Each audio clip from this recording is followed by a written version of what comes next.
Good evening, everyone. My name is Mansi Tripathi. I am TA for the course Environmental Chemistry. So, this is the third week of the doubt solving session. I'll share my screen, then we'll start the session in a while.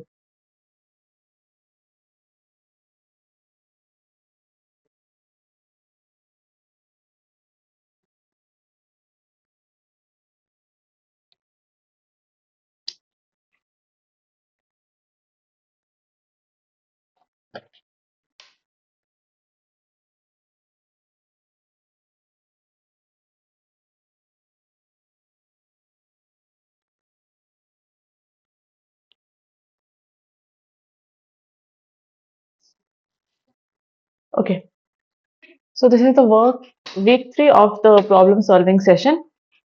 So, here in this session, we'll first of all recap whatever that has been taught in the class.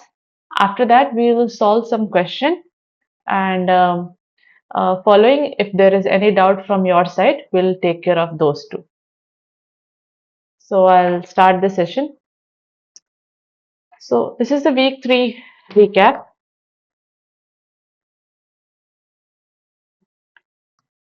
So in this week we studied about equilibrium and kinetics.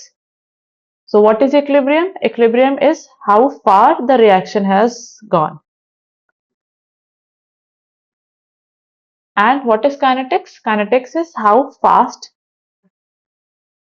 the reaction is going. Then we understood the concept of equilibrium and kinetics in all three types of reactor. The reactors were batch reactor, plug flow reactor, and the third was completely stirred tank reactor. And in these reactor, we studied the reversible and irreversible reaction. The examples that were taken was A is going to 2B as an irreversible reaction and A and B as a reversible reaction. Following, we studied about acid and bases. We studied various terminologies. We studied about conjugate bases, conjugate acids.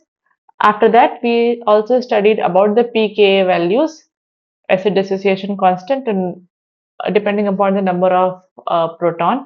We also studied about the types of acids and bases based on Bronsted-Lowry theory or the Lewis acid base. Moving forward, so this is from the previous week, but we need to study this throughout the program.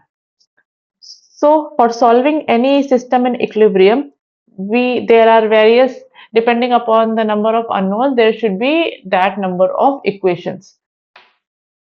So for finding out different type of equation, we do mass balance analysis.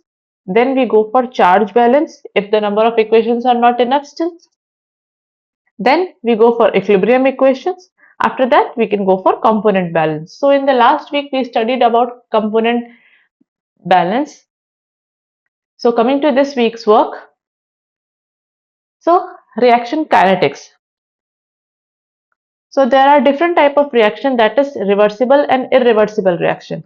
These reactions are kinetically controlled. Further, equilibrium constant is higher for the irreversible reaction. For example, if A is going to B, so what will be the equilibrium constant? That will be B by A. So if the reaction is irreversible, the quantity of B will be many times higher than A. Okay, because the reaction is not coming into the backward direction.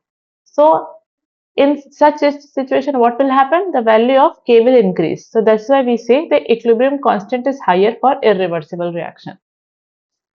Further, it's the other thing is rate of reaction.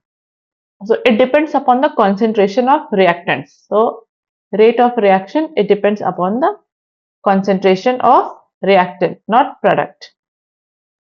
Okay.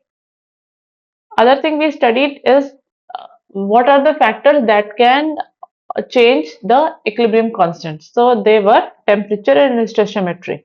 For finding out the rate in change in the equilibrium constant, we use Arrhenius equation. Also, there is a fact that rate increases with the increase in temperature. Secondary, stoichiometry. So the relationship between the rate of different compounds with the rate of reaction, we use stoichiometry for that. Next thing is the type of reactors. So we know that there are three types of reactor: batch reactor, completely stirred tank reactor, and the plug flow reactor. So what is batch reactor? It is completely mixed. So it is like a beaker or a tank in which there is no incoming flow and outgoing flow, and it is uniform in composition. It is a closed reactor. What is completely stirred tank reactor? It is similar to batch reactor but with some incoming flow and some outgoing flow. It is completely mixed though but not closed. What is plug flow reactor? Plug flow reactor is a reactor which is uh, more in length and lesser in width. So a compound going in one direction will come out from the other direction, and here the concentration changes with distance. Here in a particular area, in a particular strip, the concentration of these two strips will be different. Like concentration in the strip 1 and strip 2 will be different. However, the concentration inside the strip will be constant. From A to B, the concentration will be same in a strip. Okay, so this is plug flow reactor. So these are the equations of different reactor. For batch reactor, it is dC by dt is equal to rate of formation minus rate of loss. For completely stirred tank reactor, it is C out minus C in divided by theta. Theta is HRT, means for how long a substance or a pollutant is staying inside the system. So theta is HRT, which is equal to rate of formation minus rate of loss. Plug flow reactor is similar to batch reactor. The formulation is similar to batch reactor, but T is replaced by theta, which is HRT, which dC by d theta is equal to rate of formation minus rate of loss. Now, for a particular reaction, sir has taught about two reactors, so I am just revising the concept. For this kind of reaction, irreversible reaction, A is yields to 2B. We have Ca, which is equal to Ca is equal to Ca naught e raised to power minus kT in batch reactor. So this is happening in a first order reaction. Like I have discussed in the previous class, the rate of formation and the rate of loss depends upon the order of reaction.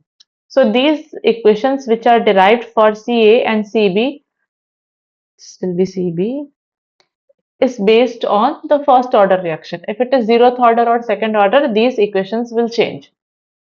So Ca is equal to Ca naught e raised to power minus kT. If we want to know the composition of Ca, by stoichiometry we can know the composition or the concentration of B at a particular point T, which is equal to Cb is equal to Cb naught plus 2C A naught 1 minus e raised to power minus kT.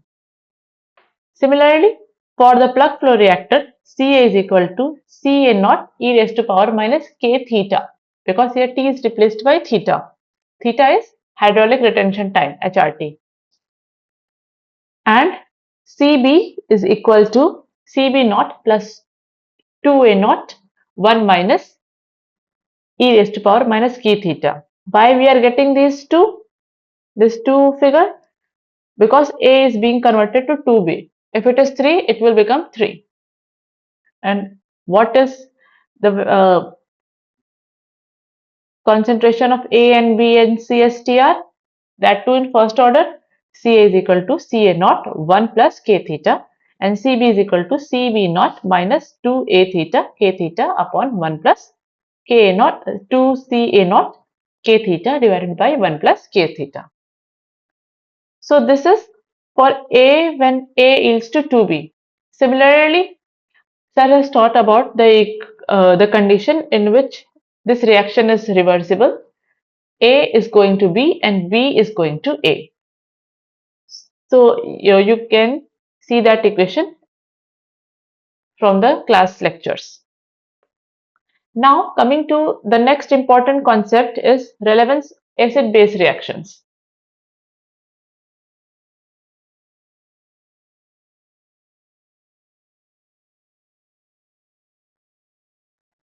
So there were many scenarios in which acid-base reactions are important. So we'll discuss few of them. First is neutralization before biological treatment.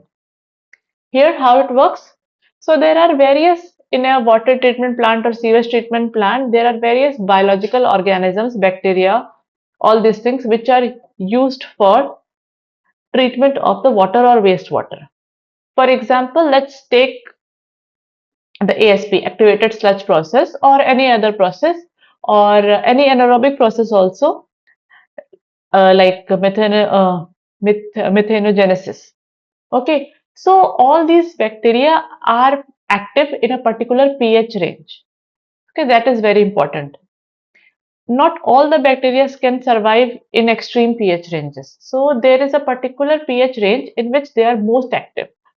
When they are most active, they will perform the operation completely in the most optimized manner. So sometimes what happens, the water or wastewater coming from a particular industry either will be having pH either too high or too low.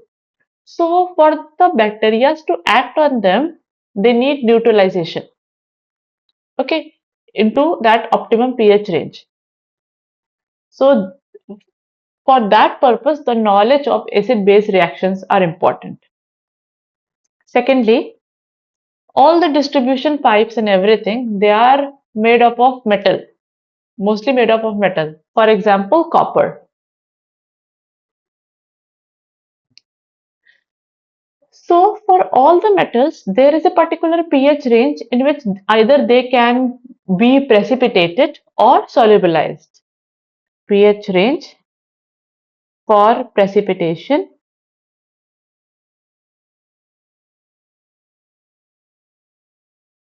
or solubilization.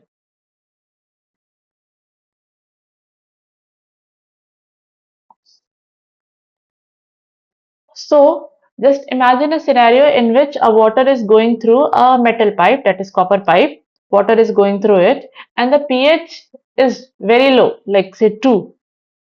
What will happen? There will be corrosion in the pipe.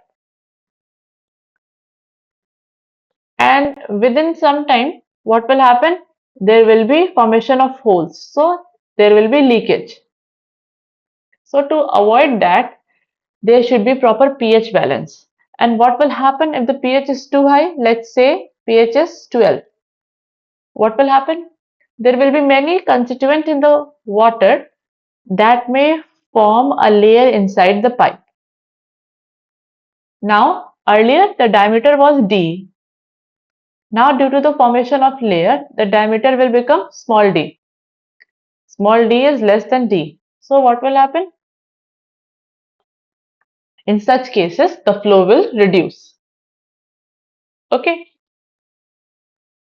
the yield will reduce. So, that is why the knowledge of acid-base reactions are important in case we want to avoid corrosion or avoid incrustation. The name for the formation of the layer inside the pipes is called incrustation.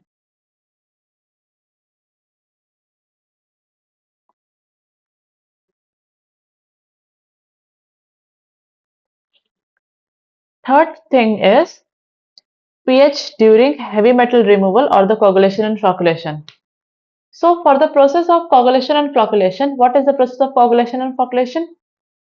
For example, we have a turbid solution, a turbid wastewater, in which particles are there moving in random motion.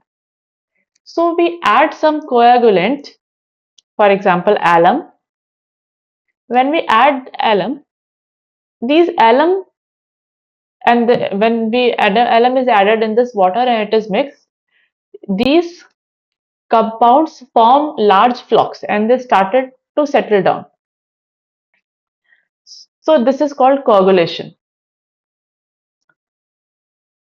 This is called coagulation and flocculation. Flocculation means the forming of the large flocks, and coagulation means addition of coagulant and quick mixing. So this is whole process is called coagulation and flocculation, and this is one of the good water treatment process. So this alum works best at a certain pH range. Sometimes to balance the pH for the alum to work in its best condition, we add lime as well. So the knowledge of acid-base reactions, how much lime we want to add or all other things, knowledge of acid-base reaction is important. Further, if we want to remove heavy metal, how heavy metals can be removed? They can be removed by precipitation. So there are certain pH range in which these heavy metal will be solubilized in the dissolved forms. But there are certain pH range in which it can be precipitated. So if we know what is the pH of the solution and how much acid or base we should add for this heavy metal to precipitate, how we will know this?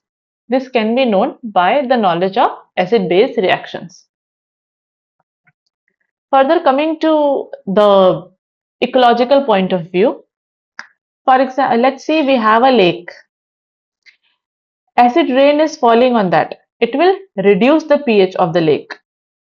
So that will certainly affect the flora and fauna inside the lake. Sometimes there are few algae which will start forming.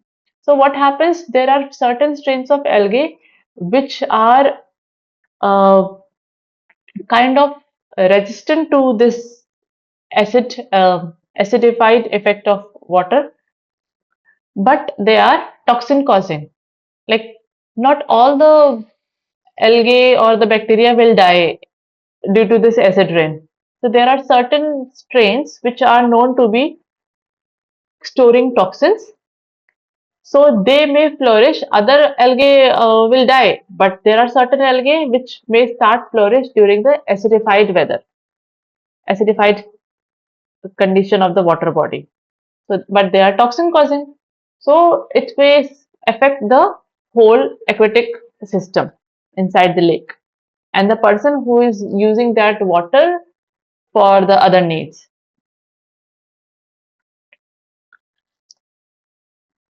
Next point is if the water is coming from different sources, so we need to know what is the equivalent pH now for all the above four mentioned process. We need to know what is the equivalent pH now. How this can be done?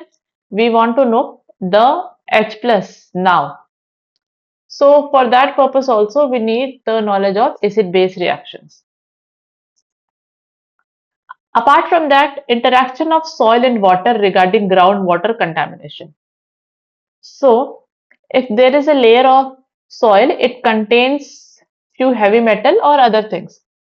Due to acid rain or the water dissolution due to pH change, the soil's pH may go to certain level in which the heavy metal or other contaminants become like they are now in dissolved form. So what will happen? They will start, now it is in dissolved form, it is inside water instead of being stuck to the soil particle. It will start going down and it will start contaminating the water body. Also, if there is some surface overflow, means the water is flowing over that, this way take heavy metal or other constituents or other contaminants from one place to another. So it will contaminate the system vertically as well as horizontally. So that is why the knowledge of pH or acid-base reactions is important. So pH is the master variable. We need to know the pH of the solution for solving all kinds of acid-base problems. So coming to different terminologies, so we need to know what is acid and what is base. So there are two theories given to understand what is acid and what is base. First one is Bronsted and Lowry theory. So this is applicable to aqueous solution only. So here acid is which the compound which can donate proton, and base is the compound which can accept proton. Okay. So for example, let's talk about HCl. So let's talk about HCl. So HCl is an acid because it can give out proton.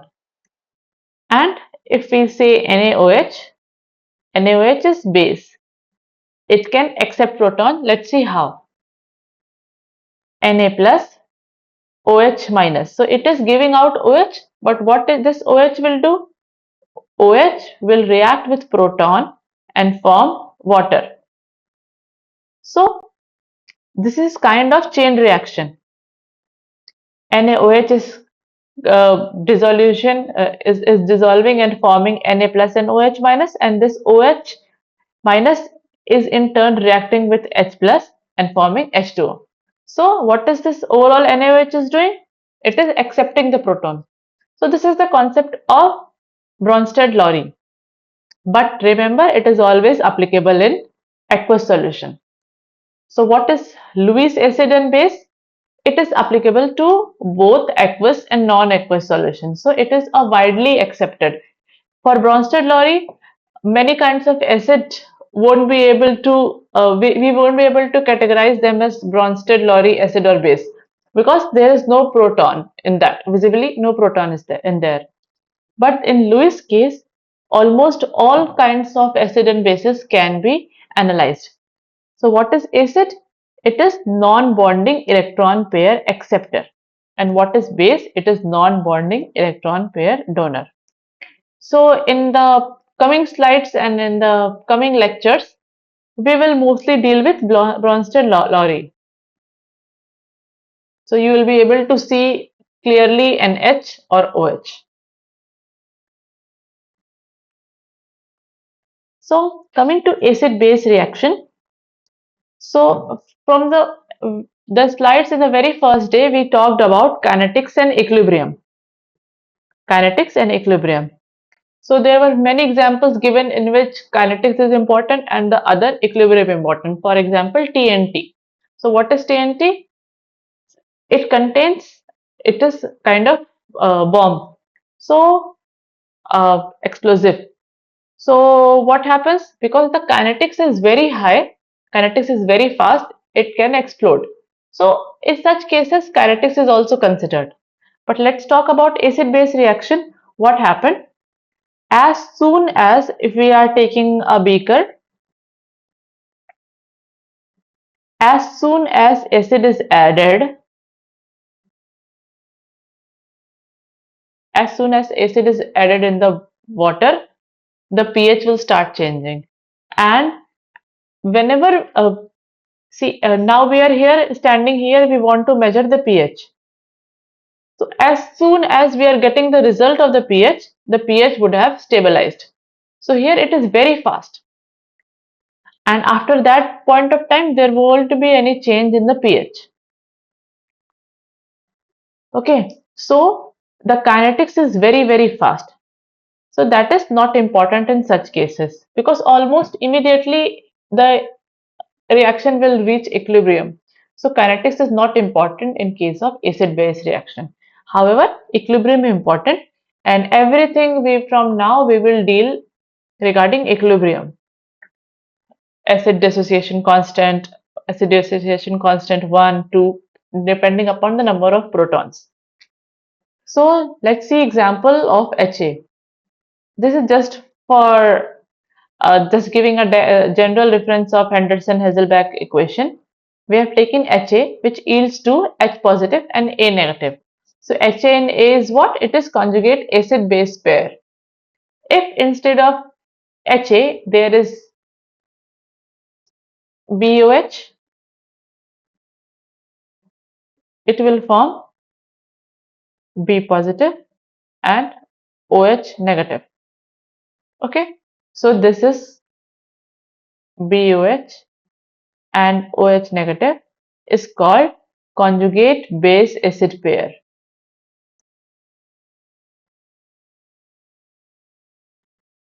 Okay, so this kind of equation is written for base and this kind of equation is written for acids. So this is just a quick revision. Sir has already taught about all these things. So I am just writing directly the formula here. What is Henderson-Hasselbalch equation? So pH is equal to pKa plus A negative means conjugate base and your the initial acid. So what is Ka? If we are looking in this equation, what is Ka? Ka is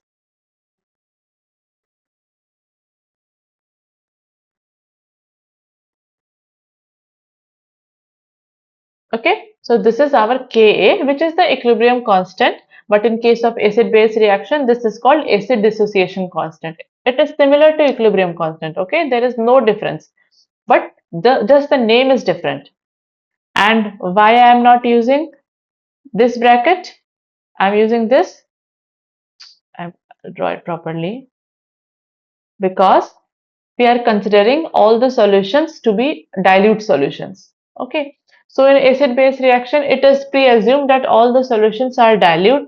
That's why activity is equal to concentration. So whatever the question we will solve from now on will be considered as dilute solution. So there won't be any activity involved, we will directly use concentration. So now I will start the question answers. So this is the question number 1. This is very simple question, kind of revision from the previous class as well. So match the followings. We need to match, uh, looking at this, first of all, let me know in what type of reactor all these four things are available. In what type of reactor? Okay, give the reactor name also in the chat box. And of course, we need to find out which option is correct. In what kind of reactor we use all four? So you can take 2 minutes and you can write in the chat box.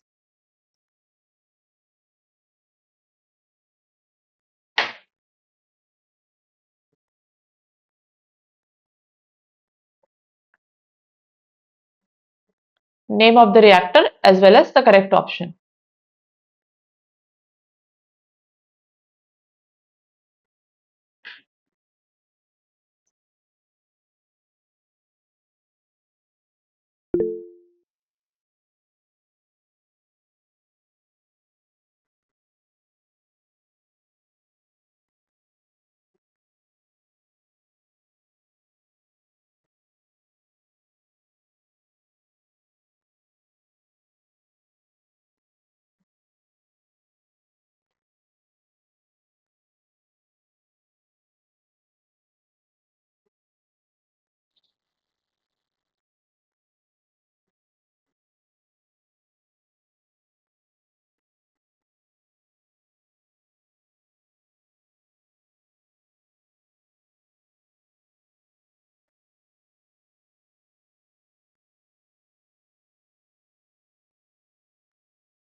Okay, so let's see first what kind of reactor is this.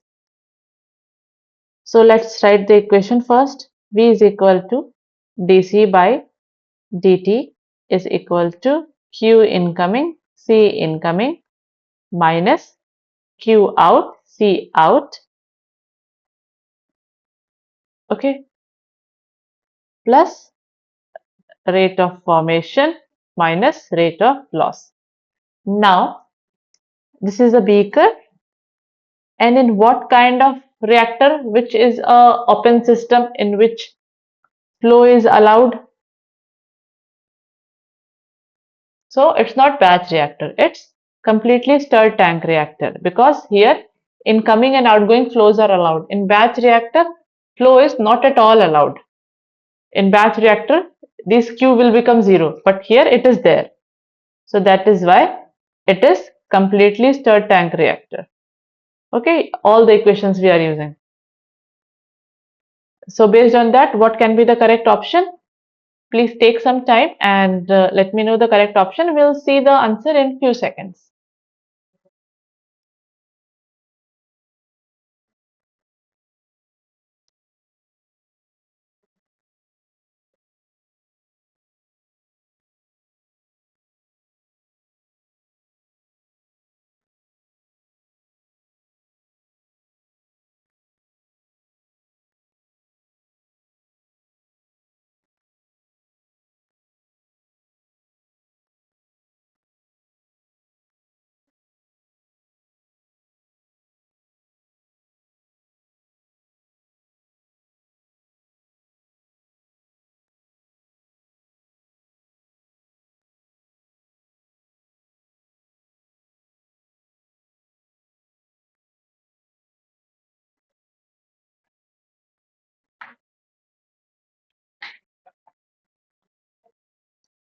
We'll see the solution now.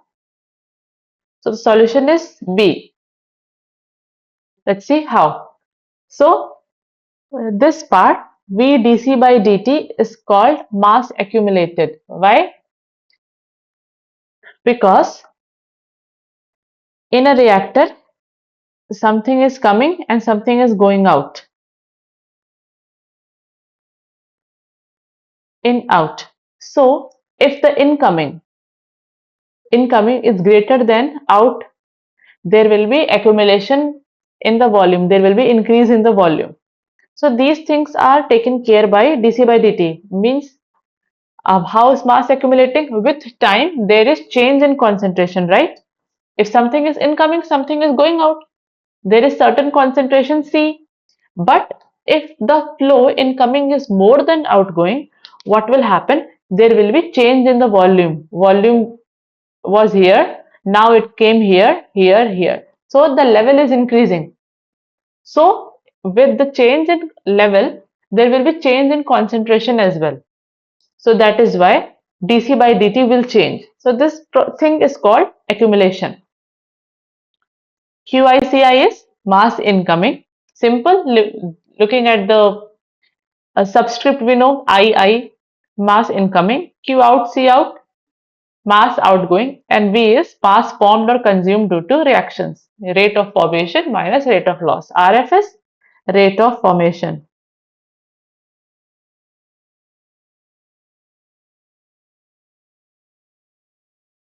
And RL is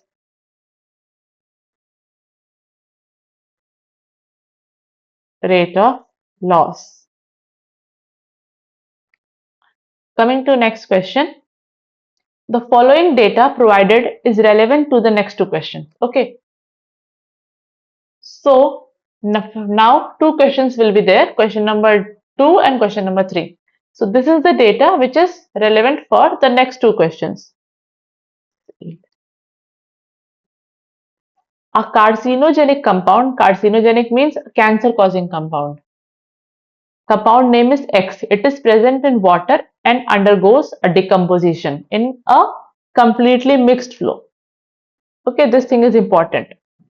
Completely mixed flow reactor to a simpler compound Y. Okay, this is CSTR. That knowledge is important. So, inflow water flows at the rate of 2 meter cube per day. So, we have our Q in. It is 2 meter cube per day. We have the volume of tank as 500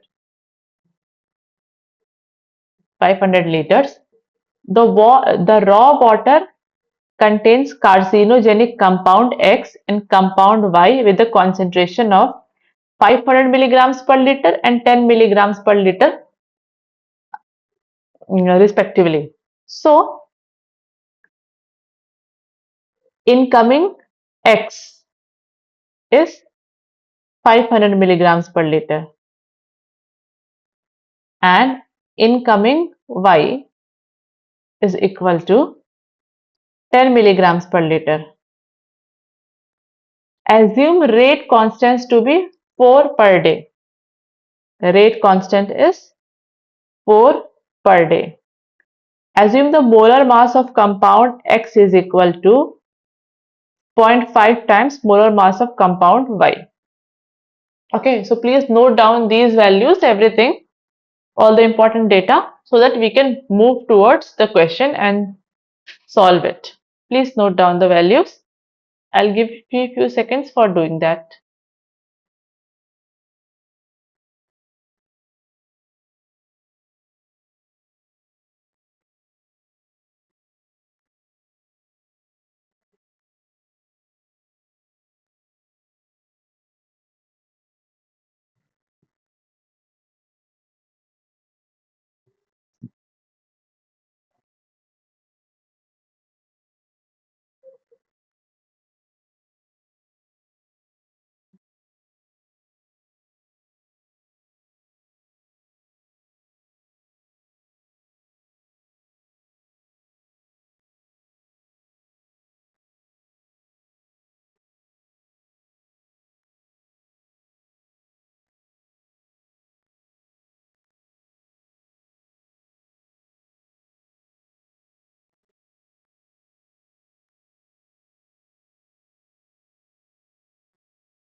So this is the first question. What will be the concentration of compound X in the effluent?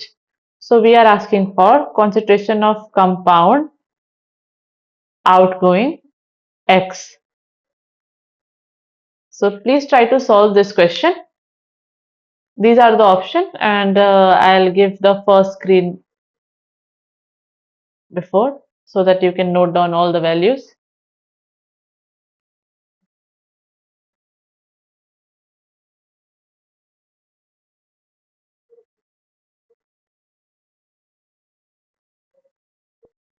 Please note down all the values. Please try to solve this question. We'll see the answer in a while.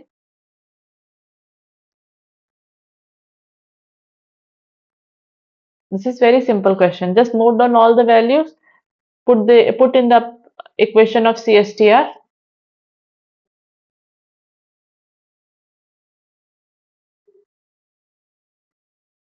The different thing here is that there is some initial Y also,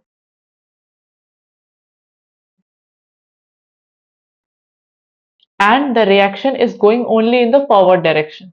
So that has made our task easier. Only Y is forming. Okay, so we have some initial Y and only Y is forming from this X.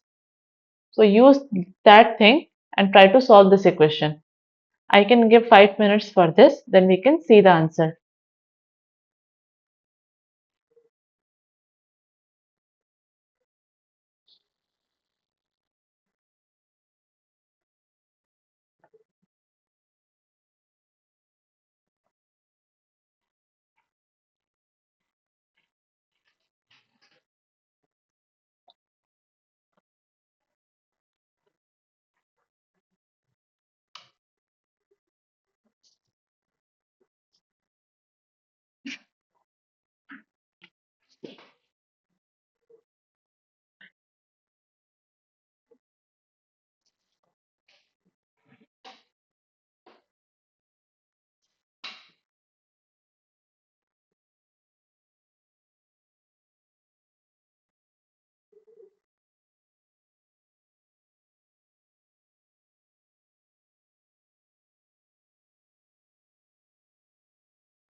We'll see the solution now.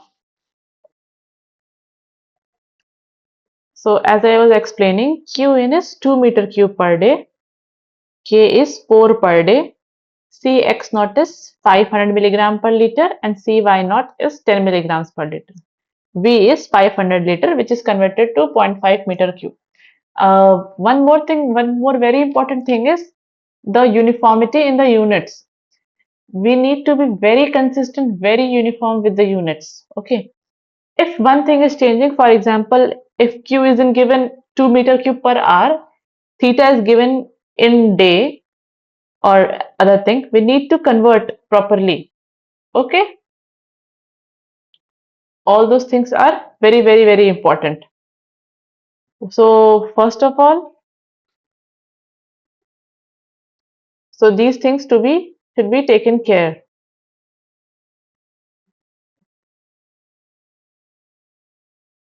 So theta is equal to 0.5 by 2, which is 0.25 day. So we know for completely mixed flow reactor, C is equal to C naught plus 1 plus K theta. So 500 divided by 1 plus, because see, here reaction is going only in the forward direction, no backward reaction. So this Cy won't be used here. So we just need to know how this C naught X is being converted. C naught X divided by 1 plus K theta. We have K and everything. We got 250 milligrams per liter. Looking at question for one more time. Let's check if everything is there. So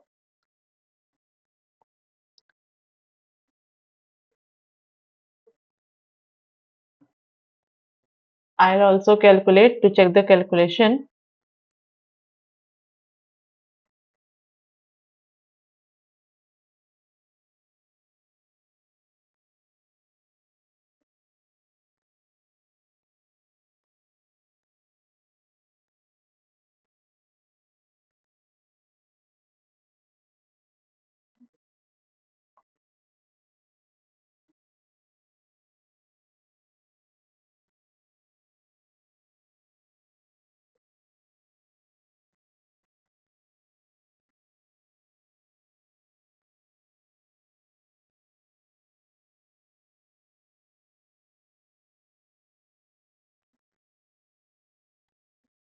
Okay.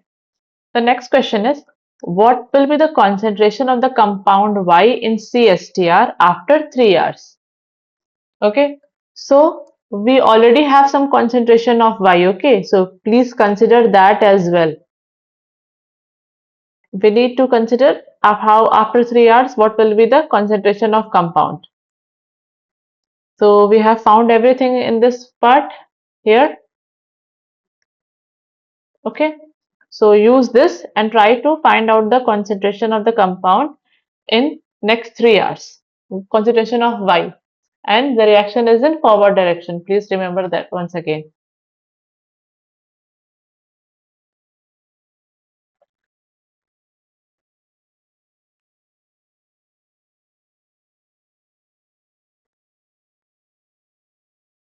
And how this theta is come?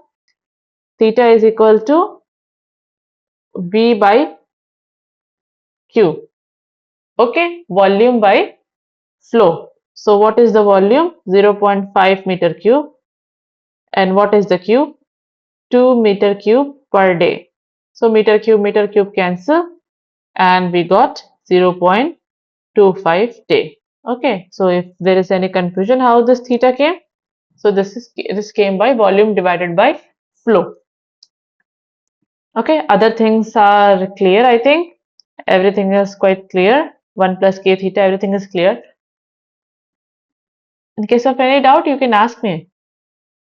So, now the next question is, what is the concentration of the compound Y, okay, in CSTR after 3 hours? Now we are talking about Y, okay. So, we know the composition. So, how to solve this question?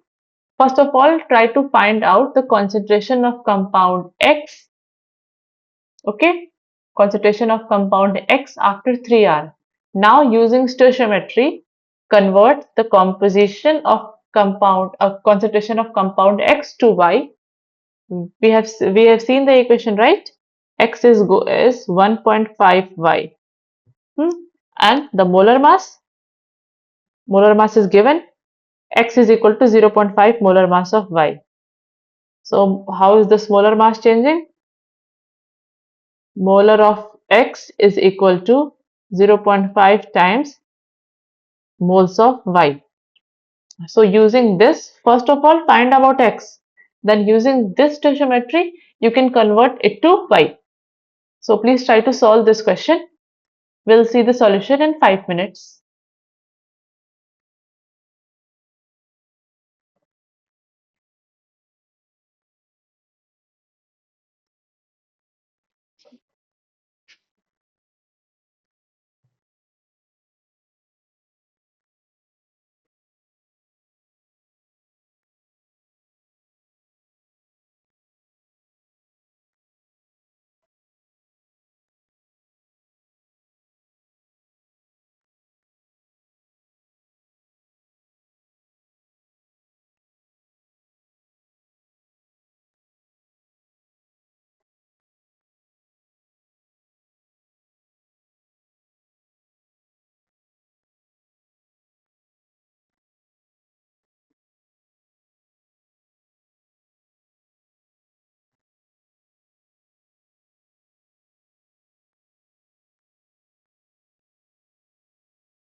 2 more minutes.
Okay, we'll see the solution now.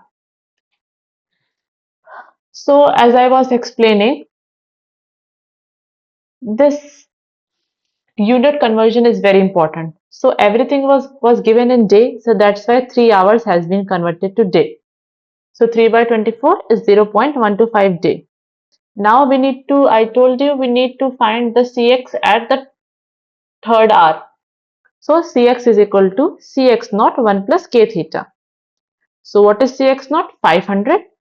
1 plus 4 into 0.125. So this is what we got.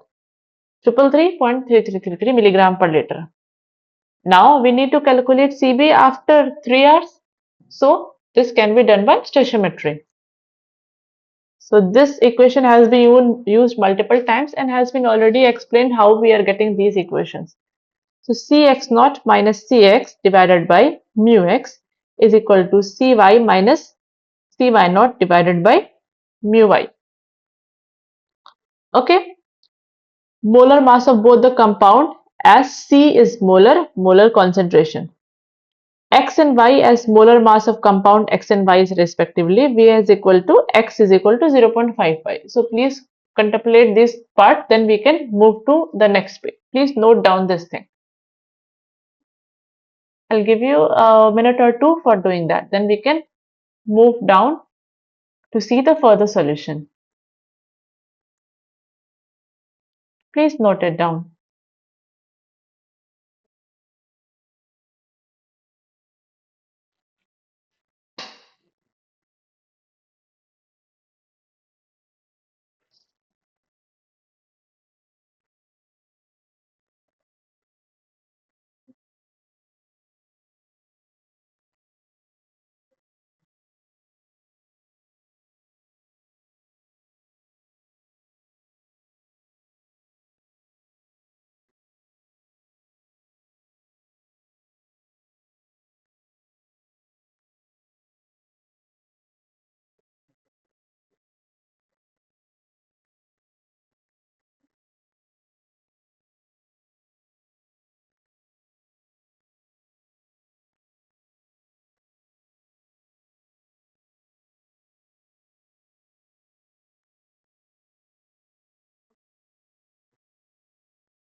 We'll move forward.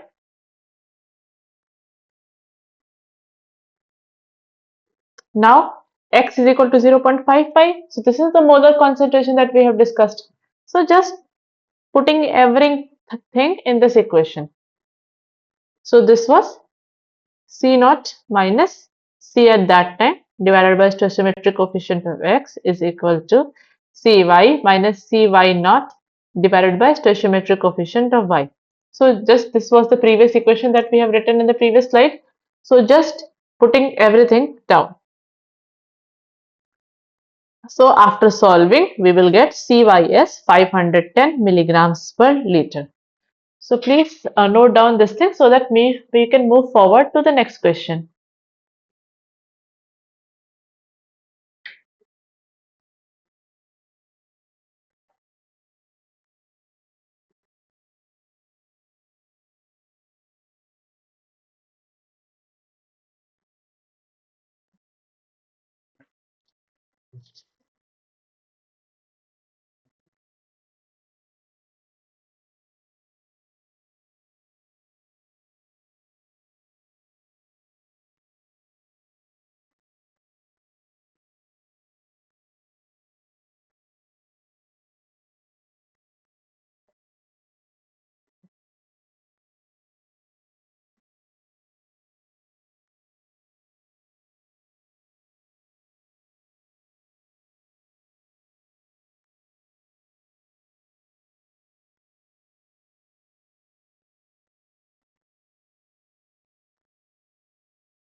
Moving forward,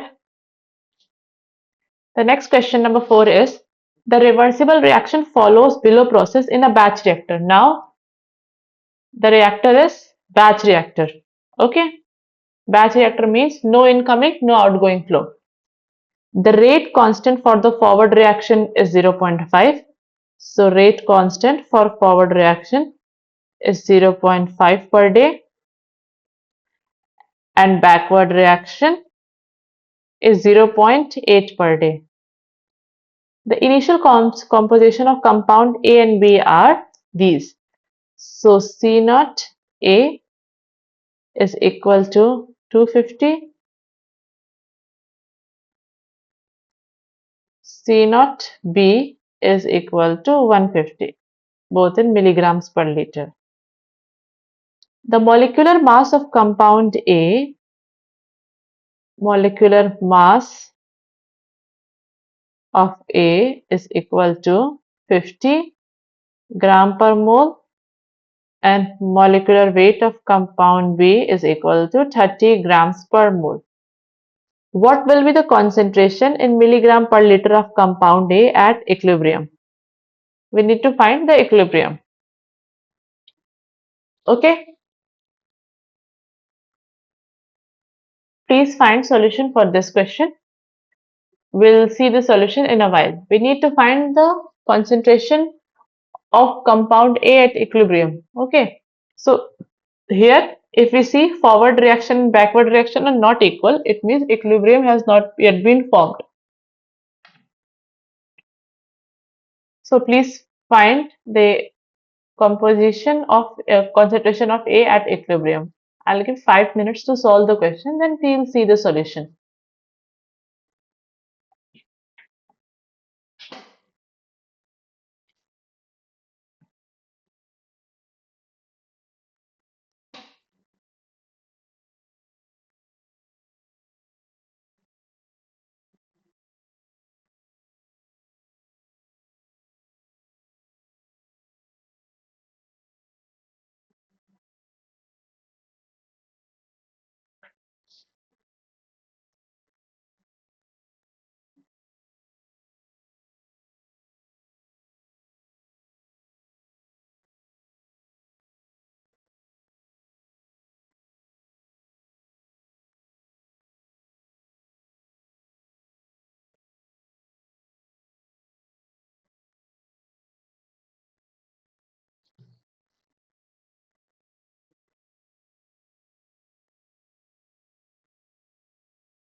We'll see the solution now. So equilibrium concentration of A will be, as we can see from here.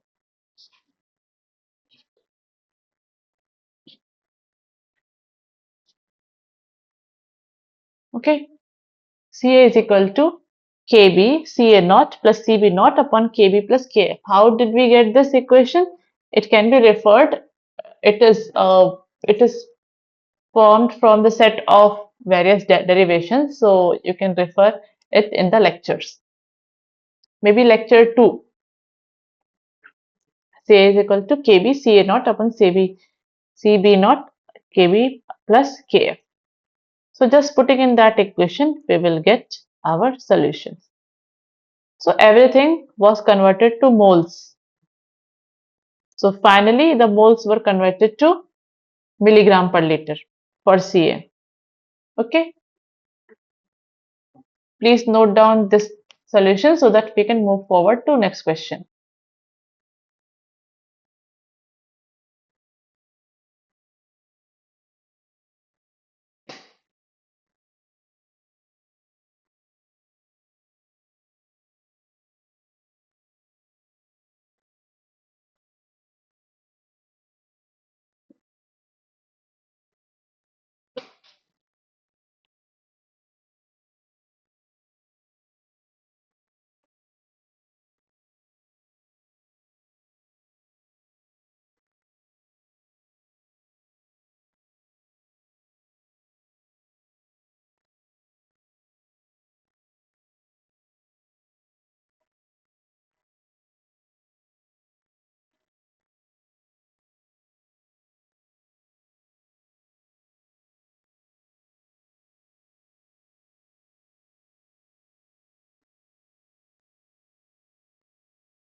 So these are the initial equations from which we can get all these things. So further equation will be derived from here and we will get to this equation.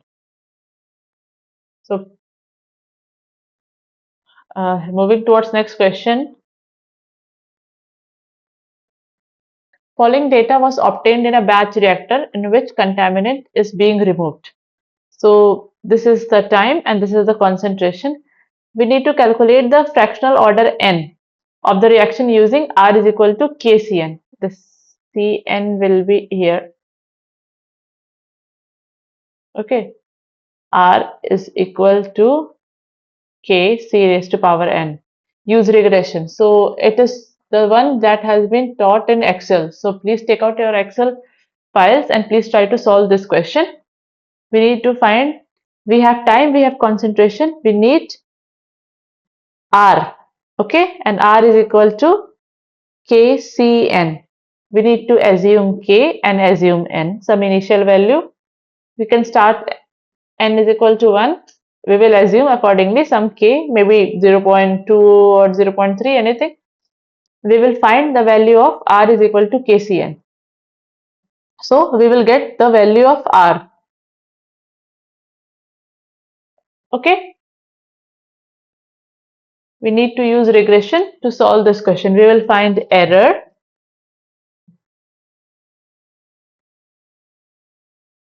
and other things. Please try to solve this question. We will see the solution in a while.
Moving towards the solution.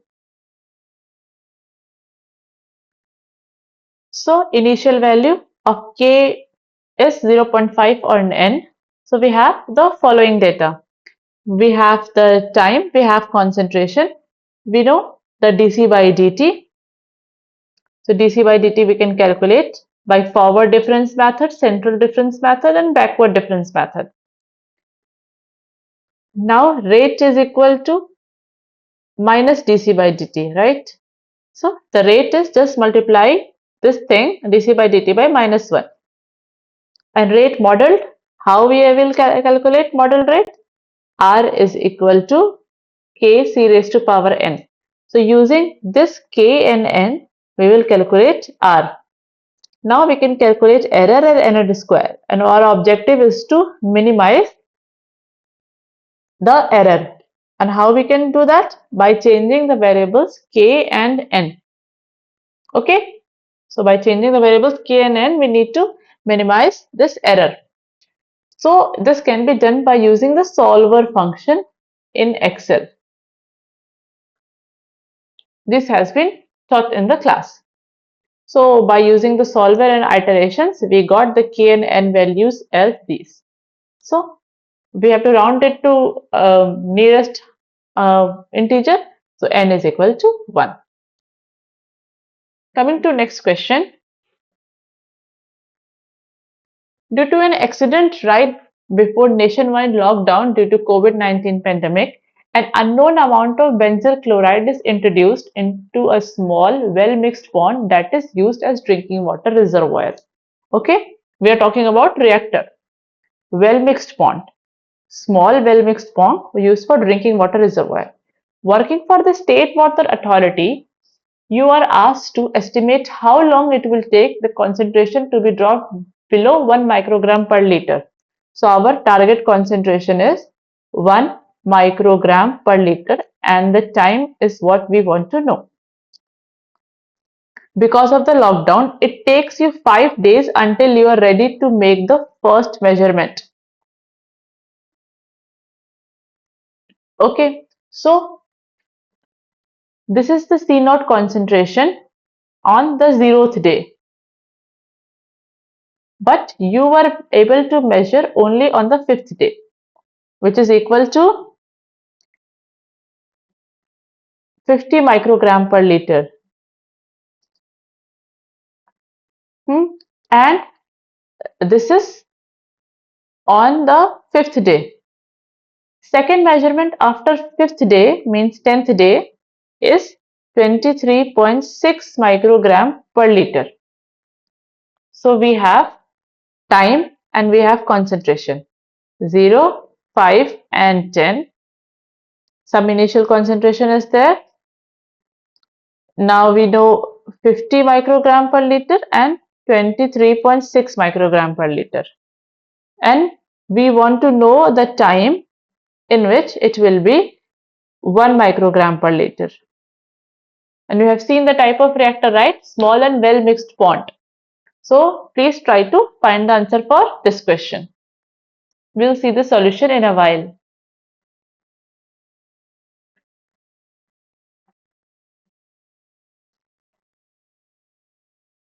I'll give you a hint.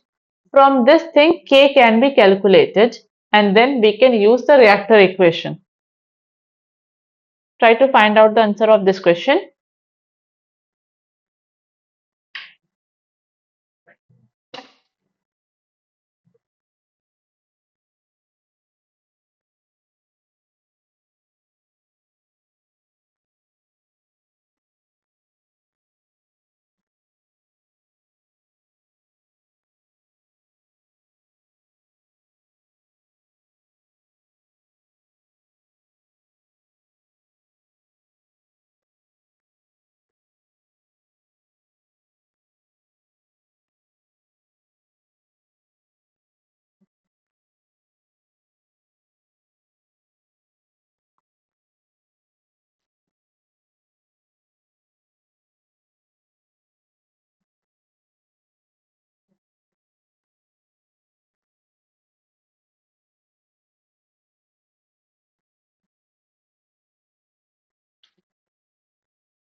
We'll see the solution now. So the concentration of C5 is the concentration after fifth day. C10 is 23.6. A well-mixed pond is an example of batch reactor. Okay, so C10 is equal to C5 e raised to power minus K into 5 because 5 days. Okay,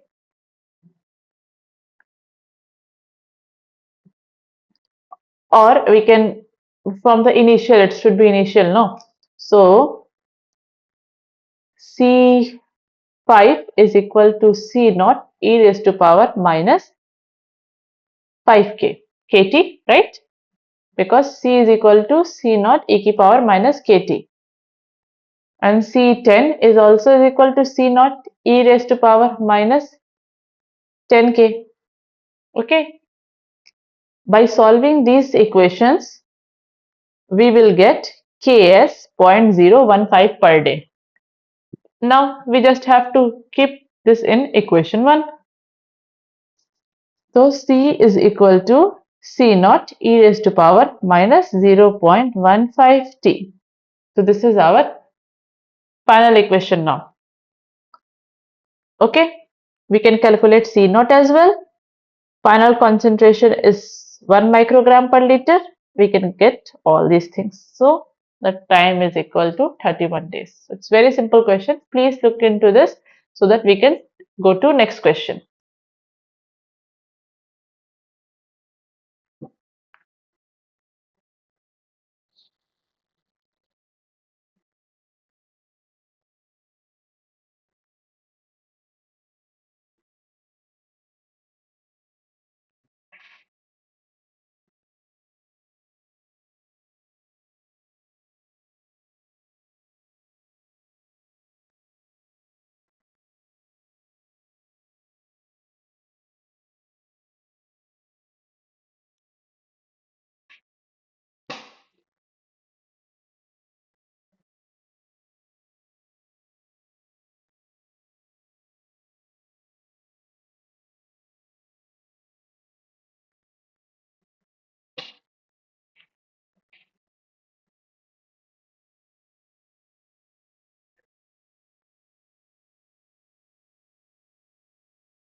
We'll move towards next question.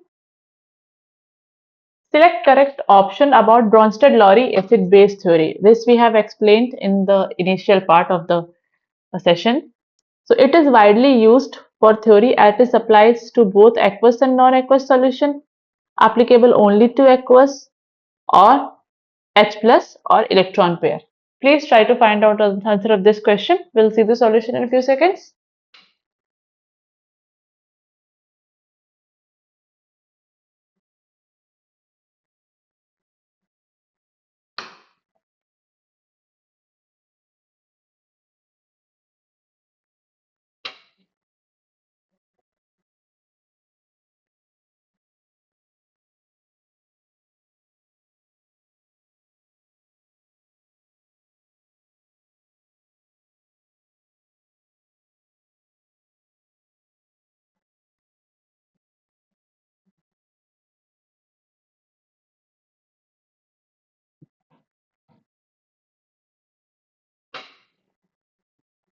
Moving towards the solution. So option B and C. It is applicable to only aqueous solution. The Lewis acid-base theory is applicable to both the solution, and the compounds which are capable of donating H plus are called acids, and the compound which are able to accept H plus are called base, or donate OH minus are called base. Moving towards next question. A particular industry needs fluoride ion in the water solution for chemical production. The source of fluoride ion available in the market is HF, hydrofluoric acid. What will be the ideal value of pH at is this industry must operate? pKa we know. So this is very simple question. You just need to draw this diagram. So HF, H plus, F negative. So HF will change like this and F will increase like this. So this is HF and this is F negative. So this is our pKa value, which is 3.17. So what we need? We need fluoride ion. So we want to go in this direction. So what is the pH that can give solution that can give fluoride ion is if pH is greater than 3.17. So any pH greater than 3.17 will give us fluoride ion. So which among them is greater than 3.17? 1.70? Nah. 7.50? Yes. 2.17? No. 3.17? No. So this is the only pH which will give us fluoride ion. So this was not a calculative question, nothing, just a question based on concepts. So such kinds of question which will look like a numerical question, but they won't be. So such kind of question can be there. So you just need to use the concepts. So the answer is option B, is having pH greater than pKa. Okay, you understood, right? HF will reduce, F ion will increase. pKa is where both of them are similar. So any pH greater than pKa will give us fluoride ion.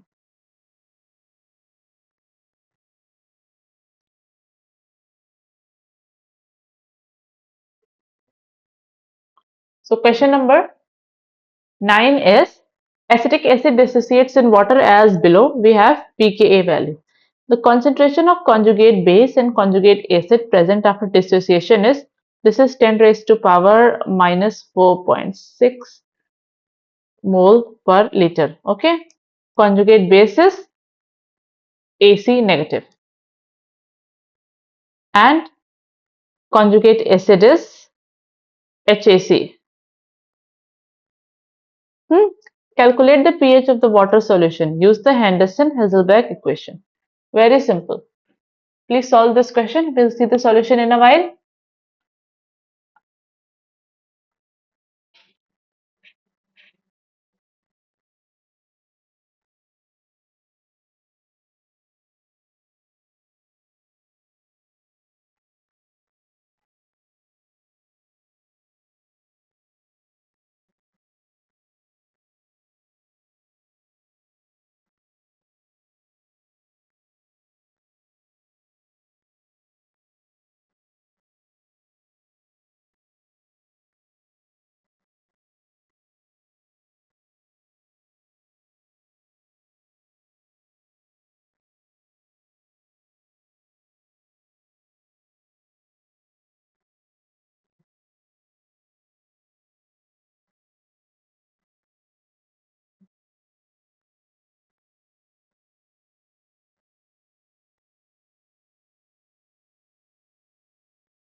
I hope you have solved this question.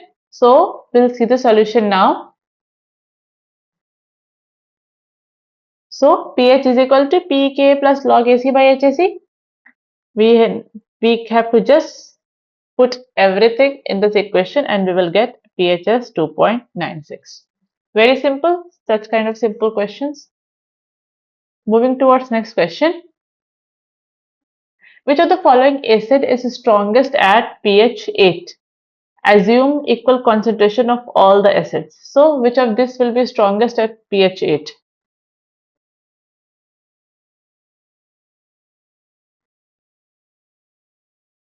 Okay,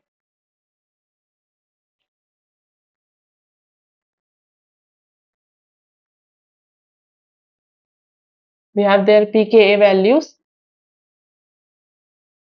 So any acid having pKa, having their pKa less than the required, the target pH, will be strongest. How? We have to just draw this diagram, like let's draw for HCl. This is 7.53 and this is 8. So here only it is being dissociated. But for other, what will happen? Let's say for the last one, there this thing is 9.98 and we are talking about pH 8. So here it will be in undissociated form. So it will be weak obviously. It should be in dissociated form. So it will be strong. So that's why this HCl is the correct answer. Okay. So that's all for today. Please solve, I'll share the sheets, solve all the problems again and again. And in case of any doubt, you can write it to me or you can ask me in the next session. We can take it from there. Okay. So thank you everyone. That's all. Bye bye. You can stay back for a while if you, in case you have doubt.